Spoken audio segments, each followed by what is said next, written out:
Okay. I forgot I was testing.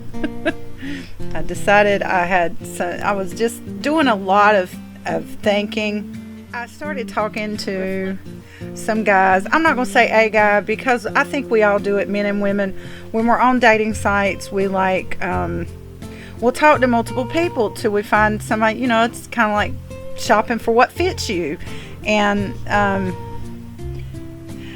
I decided after being stood up by that same guy again and again, I got to thinking, and I told my daughter, we were talking this morning when she got in from work, and I said, why do I keep letting this guy block me and ghost me and then just pop back into my life and be like, I really miss you, I want to see you.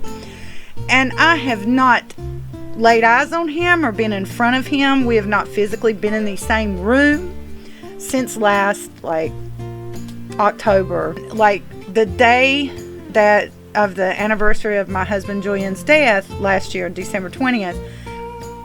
He messaged me, and I can't remember the whole conversation, but he was putting everything off on me, you didn't want to talk to me, you this, you that, and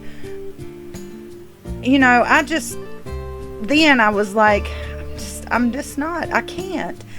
I literally have never had an attitude with this guy, never gotten angry with him, except when I took that nap when we were dating last year, and he I'm a hard sleeper, and I had a couple of rough days, and I woke up to 47 missed calls, 20 some texts, and being blocked from being able to get through on his phone.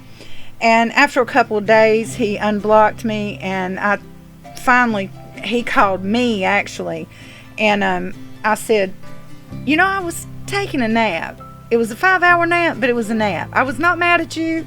I didn't have a problem with you. He was visiting his children in Virginia, which he did every Sunday. I don't know if he still does it, but I knew that, and I wasn't trying to bother him, and I wasn't expecting 47 calls and 20 some odd text messages missed from him.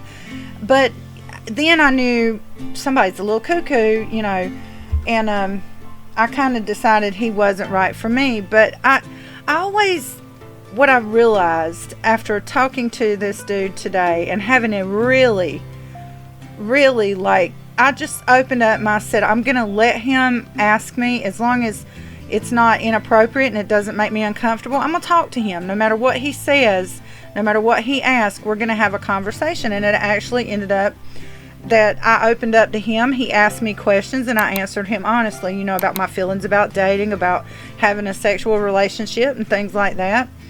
And it got me to thinking. I have always, since Julian died, when it comes to dating, I've stayed in the safety zone. And the safety zone for me is what I feel like I deserve. And what I felt like I deserved, felt like I deserved, was way less than what I actually deserve. Because, y'all, I don't drink. I don't do drugs.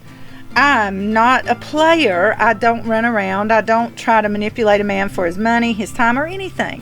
I just genuinely want a friend like I had in my husband. And I'm not jealous. Men are going to do what they're going to do. Women are going to do what they're going to do. If you have so little respect for me that you're going to cheat on me or talk to other women behind my back, or even there have been times when the thing with this guy that I was talking to before was when we added each other on Facebook, and he said that we were in a relationship. He did that. He started that. Immediately, a girl from Mexico that he knew since grade school, he said, started making fun of me, talking about how old I was and everything like that. And he didn't defend me. He didn't have to go in and call her names and block her and everything. He could have went in and said that was inappropriate. This is my girlfriend. You're not going to talk about her like that. But he remained silent. And, I'm not for that. I'm not for that, because I know a thing or two about a good relationship. Julian and I did not have perfection. Nobody does. There are things about him that I don't want in a partner in the future. I don't want somebody who drinks daily. I just don't. I'm too old for that. I'm too old for getting up in the middle of the night and picking somebody up from a poker game at their friends, or drinking at a party, or looking for beer at 2 and 3 o'clock in the morning. And as much as I love Julian, the truth is that is the life that I led. I lived with a functioning alcoholic, and he was a very sweet alcoholic, or drunk, very sweet drunk. He would drink, and he was never cruel to me. He didn't mistreat the children. He was fun. But when it comes down to it, he could have been fun without alcohol, and we could have done more family oriented things. And this guy was worse, because he's a low-key drunk, and he's very selfish and self-centered, even though he perpetrates himself to be kind. He was kind to me. There were times when he would ask me to run him lunch at work or something, and he would give me $100, and he would be like, go get you some groceries, go take your daughter to eat or something. But the constantly being ghosted, blocked and unblocked and blamed, and I will not be with a man who will ever be cruel to me. If one word of cruelty is spoken to me, I am out. And this guy considered himself a good guy because he didn't do that kind of thing. Of all the 47 missed calls and all the 20-some texts, he didn't call me a bad name. He didn't say anything nasty to me. He just kept saying that he didn't understand what he did, and he was done with me and I could forget about him. But anyway, realizing your self-worth is a very important thing. And even I've always feared just saying that I have value, that I am attractive, kind, and I'm caring and understanding. The other thing about this guy, which may, that alcohol probably contributed to it, was he cried a lot. And I never made fun of him for that. And the first time that he cried in front of me, he's going through a lot with his kids and stuff. And, the first time he cried in front of me, he said, I guess you think, and all this transpires in Spanish, but he said, I guess you think that I'm not a man because I cry. I said, if something's hurting you, you don't have to pretend it doesn't hurt. I said, it's not fair for, us to have that expectation of men. They have the right to their feelings. And it got to the point, though, to where I just felt like he's not where I'm at. I'm growing. I'm evolving. I'm becoming a different person, a better person. And I needed to grow away from that. But the thing that I've realized is getting out of that comfort zone of this is what I deserve because it's what I had and nothing more is ridiculous. I'm not going to fight for somebody who lies to me, who doesn't give me their time the way that they should, who treats me like I don't deserve what I do deserve. Because I am tired of talking to slick ass men who either want to ghost me because they don't get the conversation out of me that they want, or they're immediately trying to do something with me that I don't want to happen. I've been in situations, and I realized my daughter and I were having a conversation not very long ago about how men just do not understand our place, and how many times with aggressive men I have not said no because I've been in a situation where there was nowhere for me to go. If he became violent with me, I've been sexually assaulted a couple of times since Julian died, and I've put myself in situations because I've allowed myself to trust when I knew that the policy should always be with we should teach our daughters this, and I hate that we have to,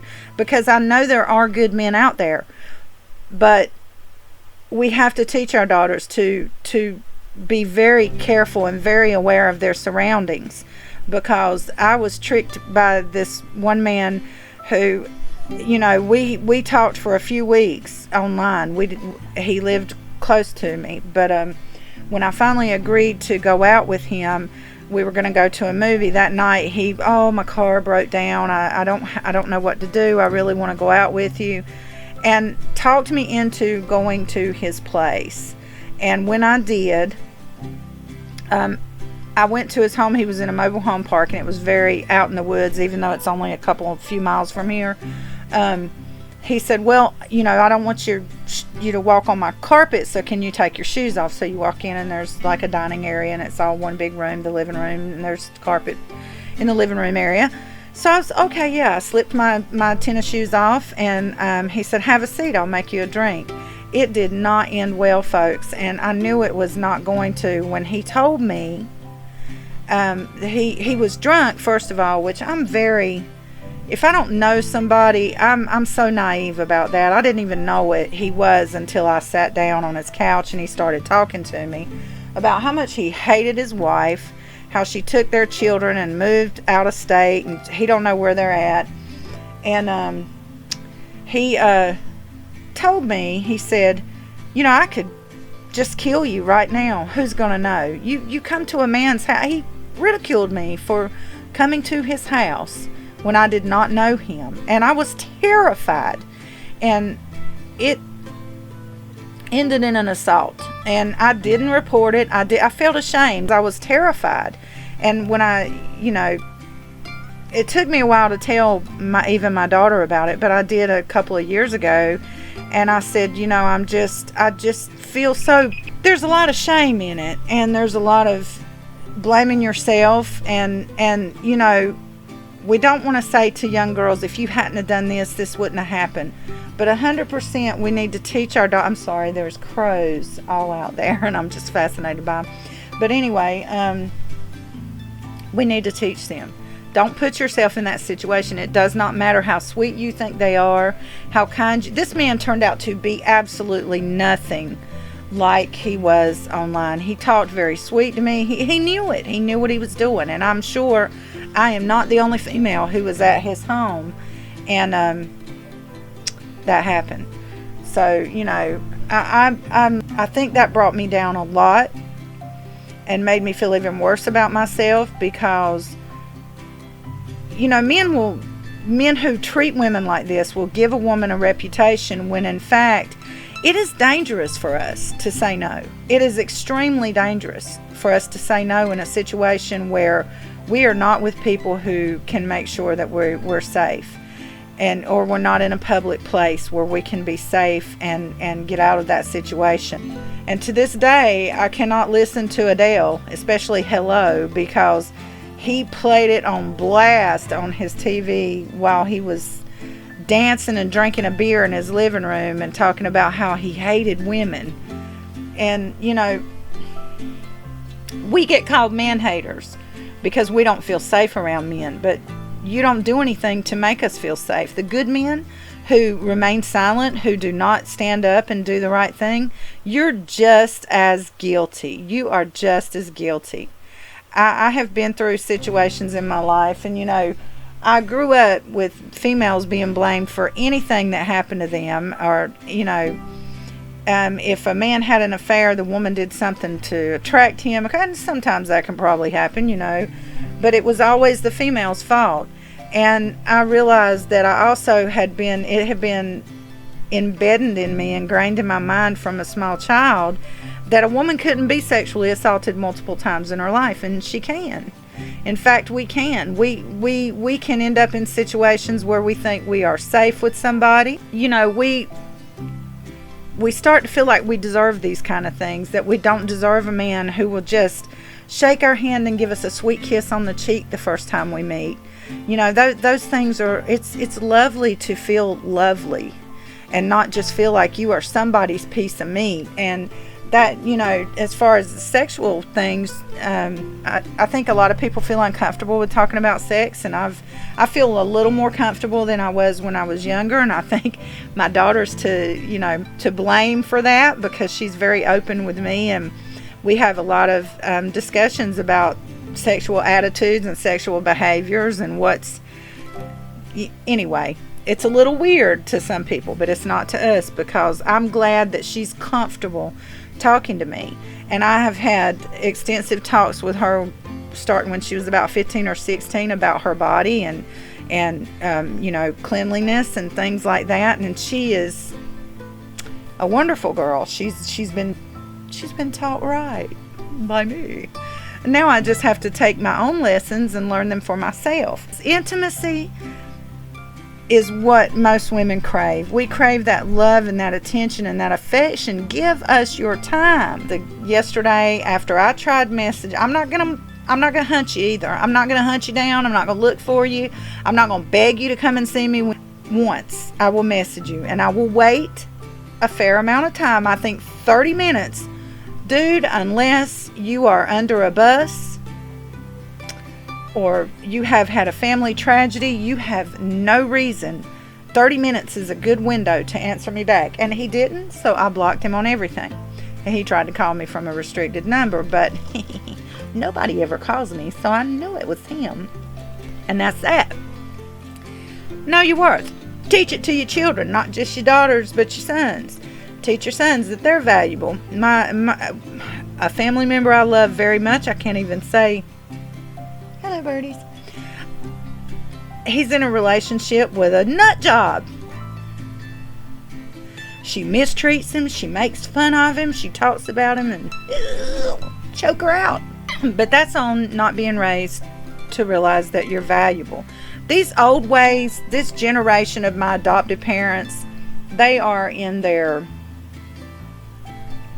gosh, I think Daddy's almost 80, probably over 80, and Mama's near 80.